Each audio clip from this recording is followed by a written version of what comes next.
আসসালামু আলাইকুম। সবাই কেমন আছেন? আশা করি ভালো আছেন। আলহামদুলিল্লাহ, আমিও ভালো আছি। এখানে নিয়ে আসলাম একটা রেসিপি, মিষ্টি কুমড়া। ছোটো ছোটো চিংড়ি মাছ দিয়ে আমি রান্না করব আর আপনাদের সাথে শেয়ার করব।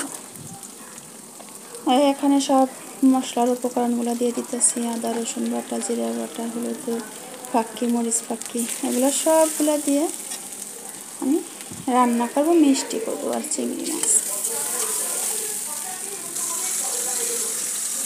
এই যে ছোটো ছোটো চিংড়ি মাছটা দিয়ে দিলাম। এখন ভালোভাবে কষিয়ে নেব। ভালোভাবে কষায় এখন দিয়ে দেবো আমি মিষ্টি কুমড়া। যখনই তেল উঠে যাবে তখনই মনে করবেন যে এটা কষানো হয়ে গেছে। তো এখন মিষ্টি কুমড়াটা দিয়ে আমি একটু ভালো করে নাড়াচাড়া দিয়ে ঢেকে দেবো, যাতে মিষ্টি কুমড়াটা সেদ্ধ হয়ে যায়।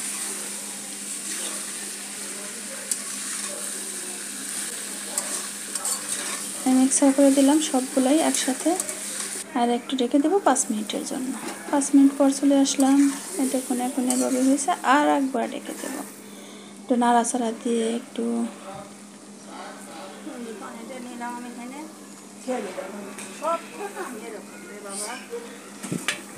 এইভাবে ভালো করে নাড়াচাড়া দিব, দিয়ে জল দিয়ে দেব।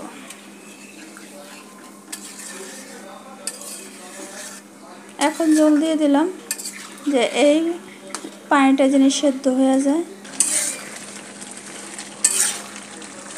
দেখুন কতটা সেদ্ধ হয়ে গেছে। এটা বেশি গালানো যাবে না, বেশি গালাইলে ভালো লাগবে না, আঠালো হয়ে যাবে আর ঝোলটা থাকবে না। আমি এইভাবে আর একটু ঢেকে দেবো। ঢেকে দেওয়ার পরে দেখুন এখন এরকম হয়েছে। এখন ধনিয়া পাতা দেব। ধনিয়া পাতা দিয়ে নামিয়ে নেব। দেখুন কতটা সুন্দর হয়েছে কালারটা। ধনিয়া পাতা দিলে তো আরও গ্রানটা অনেক ভালো লাগে। ধনিয়া পাতার গ্রানটা অনেকটাই ভালো লাগে, এই জন্য আমি যে কোনো মাছের তরকারিতে ধনিয়া পাতা দিই।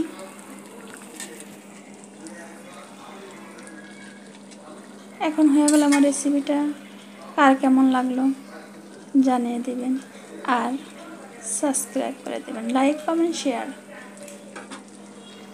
করবেন এই ভিডিওতে। দেখুন কতটা সুন্দর হয়েছে, আর খাইতেও মজা। রুটির সাথে, ভাতের সাথে, যেটার সাথে খান না কেন সব সাথে মজা। আজকের ভিডিওটা এই পর্যন্তই।